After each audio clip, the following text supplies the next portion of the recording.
Hi, and welcome to S for Science, and this is a Penrose ladder, the so-called infinite or impossible ladder. If you wonder why it is called like that, take a good look at the route it takes. It's always going up, step after step. Its walkers never stop going up or down. Now try to forget that it is an impossible ladder. It will be impossible for you since your intelligence doesn't allow it. You have just enough intelligence to realize that this object could not exist in reality, that this could not be part of the nature in which we live. But you know what? A chimp couldn't figure this out. It would see it as one more natural element, in the same way that perhaps we see the universe as natural. The infinite ladder of intelligence. We're the most intelligent species that we know of in the universe. And this statement is not ambiguous or diffuse, like when we discuss if an animal has consciousness or not. It's a fact that we're the most intelligent species on this planet. If intelligences could be placed in a kind of ladder, human beings would be on a step above all the species that would occupy the different steps. In any scenario, we would be on the top. At least on this planet. Imagine that you're a chimpanzee, the species that is only one step below Homo sapiens sapiens. These primates are well known for having simple language, being able to make tools, and for developing emotional bonds, very similar to those of humans. They are very smart, but not as smart as us. Now imagine that as a chimpanzee you looked at a building. For you, that building would be the same as a mountain. It might seem strange, but that's how it is. The intelligence of a chimpanzee does not allow him to understand the concept that a building is a human construction. It is something anthropic and something different from the nature that he knows. When a chimpanzee sees a building, it cannot understand that this has been built by humans, and much less understand how they have done it. It sees it as just another mountain. It cannot differentiate it from the rest of nature. And no matter how hard we try to teach it, its intelligence has a limit that doesn't allow it to understand the concept of a building. This mental exercise goes very well to get an idea of the similarity that animal intelligence has with a ladder. We could put all species in different steps according to their degree of intelligence.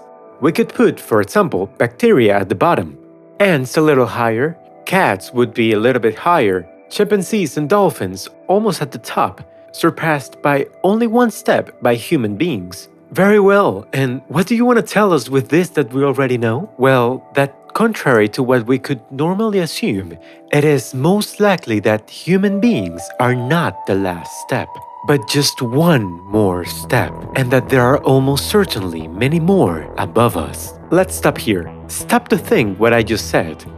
It's very likely that somewhere in the universe, there is an intelligence that is far from ours, in the same way that we are far from bacteria. That's right. But it doesn't end here. Let's remember the example of the chimpanzee, unable to understand the concept of a building. And let's go down a lot of steps. An ant. An ant doesn't even have enough intelligence to be aware of your very existence. And they perceive you, they see you as a danger. But at no point they imagine the concept of a superior animal. They can feel you, they can see you as a threat, but they don't understand that you're a large animal. They simply see you in a similar way to how we see black holes. But I am not saying that black holes, the universe, or the Big Bang are living entities out of the reach of our comprehension. But I'm also not denying it. And unfortunately, it is not a matter of time before a living being can understand the higher reality. No matter how long you give a chimpanzee, let's imagine that somehow we manage to make them live for 1,000 years. And even having the best professors, it will never be able to understand quantum mechanics. And here's the thing, if in the same way that the intelligence of a chimpanzee does not allow them to understand quantum mechanics, is there anything that our intelligence doesn't allow us to understand? Something may be so far away that we are not even able to perceive it, just like it is for a building to an ant.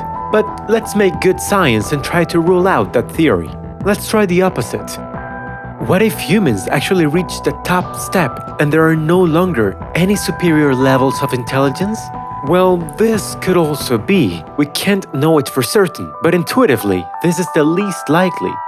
But maybe, just maybe, we crossed the line. Maybe there's a point in which the ladder ends and it no longer goes up. Think about it. It really seems like there's nothing that we can't understand. We're beginning to understand the very nature of the universe with quantum mechanics. Once this is done, it would seem like we already know everything. It's taking some time, but it seems obvious that sooner or later, if we let enough time pass, the most intelligent humans will be able to decipher the reality of the universe in its entirety. There will no longer be things to understand, we will know exactly how absolutely everything works. For humans, there will be no buildings to be confused with mountains. Unlike chimpanzees, we may have already crossed a line in the progress of intelligence. A line, a limit, from which there are no longer other higher intelligences that we can confuse with our nature. I wish it was true. But let's not forget about chimpanzees and humans. Because in our relationship, there is proof that it is very probable that that limit doesn't exist. Or that it is very far. Think about the billions of years that life and intelligence have existed on this planet. It is even arrogant to think that the ceiling of intelligence was reached by us, or life in this planet, only a few thousand years ago.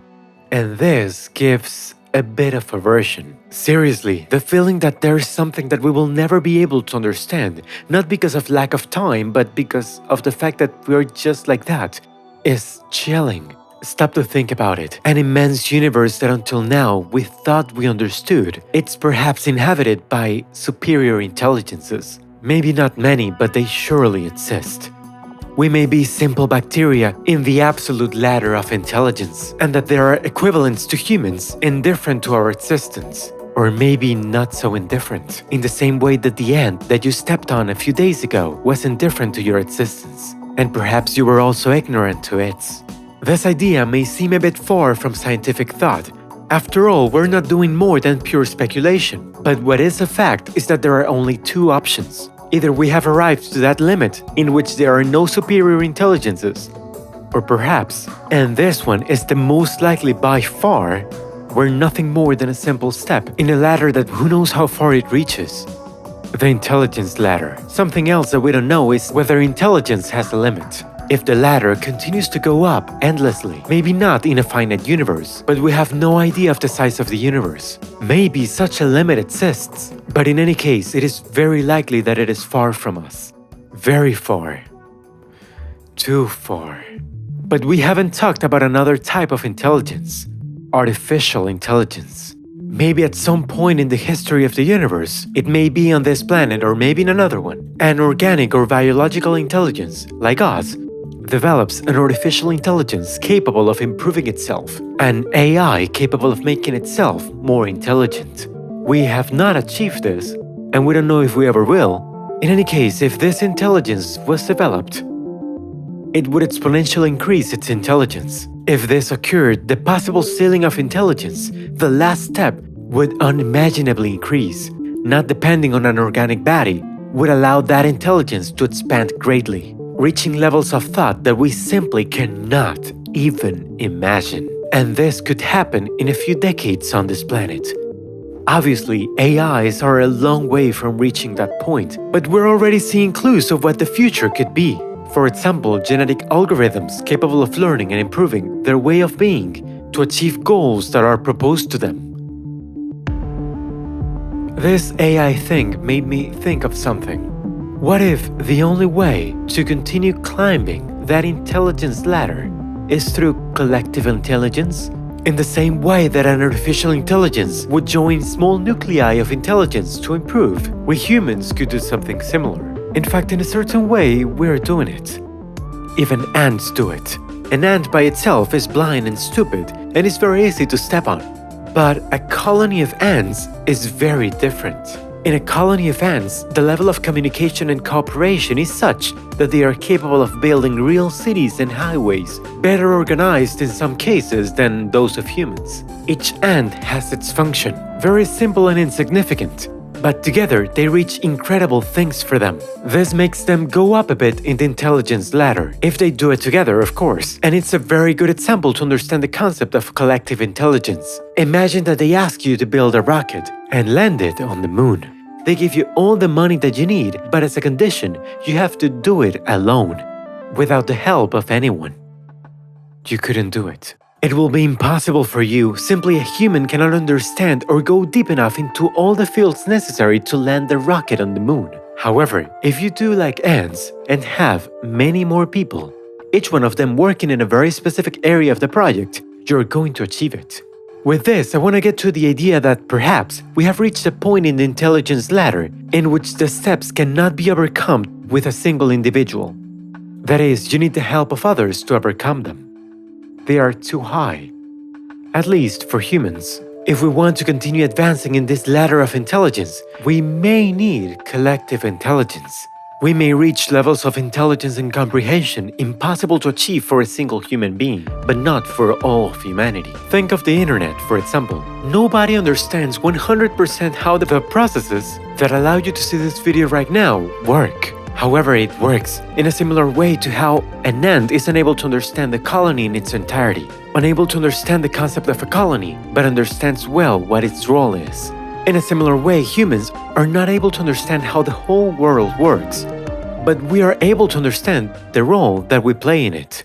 But this type of intelligence is a bit frustrating because the individual himself never comes to understand what surrounds him. No matter how organized we are, we will never be able to understand other superior intelligences. And what is more frustrating, we will not be able to even imagine what they managed to understand. But what could those things that we're missing be? What are those buildings that we cannot distinguish from nature? Because although this is pure speculation, we could think that this would be behind the phenomena that we understand the least, or that science is having more problems to explain. Things like the existence of the universe itself, quantum entanglement, dark energy. All those things obviously have a scientific explanation, but that perhaps we're unable to understand. They are simply out of our reach. In fact, we don't even understand the very nature of the universe. We do have quantum field theory, which is nothing more than an approximation of what our universe is like. Perhaps in a few decades, a better model will emerge, but it may be that we never find the absolute and definitive understanding. Because what is most likely, and as frustrating and hard to accept as it may be for us, and as helpless as we may feel, is that we will never be able to understand the entire universe. I'm not referring to understanding what is on a planet like yours from here, but simply that we will not be able to decipher the nature of the cosmos itself. Chimpanzees have just enough intelligence to peel bananas, and we are just a little bit smarter. And we think that we're smart enough to understand the whole cosmos. That's hard to believe. We are too ambitious, and that's fine. And hopefully I'm wrong, but the human species may be condemned to ignorance and misunderstanding. Perhaps we have only scratched the truths that the universe hides. I say human species as such, because up to this point in this video, we have treated human intelligence and artificial intelligence as two separate things. But what if we combine them? Let's talk about cyborgs, cybernetic organisms. If there's one thing that many anthropologists agree on, it's the fact that human evolution will take at some point in the next centuries a direction that life on this planet has never even envisioned. A point of no return, the merging with the machines. This may seem very utopian to you, but nevertheless, it's already coming. Very little by little, but they're already here. There are cyborgs among us, such as Neil Harbison, the first cyborg recognized by the ones who are not cyborgs. This man, or cyborg, whatever you want to call him, was born in London in 1984, but he spent his youth in Mataró, Spain, where he studied art, and he was diagnosed a chromatopsia, a visual peculiarity which doesn't allow him to see colors, only shades of gray. But Neil wanted to see more. Neil wanted to understand the reality that was beyond him. So after a lot of effort, he got an antenna connected to his skull implanted that translated the colors that it picked up into sounds that he can hear.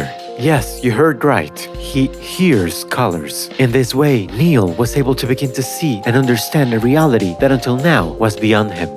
Por lo tanto, diseñamos esta antena que iría implantada dentro de mi cráneo, entonces me permitiría escuchar los colores mediante vibraciones dentro de mi cráneo.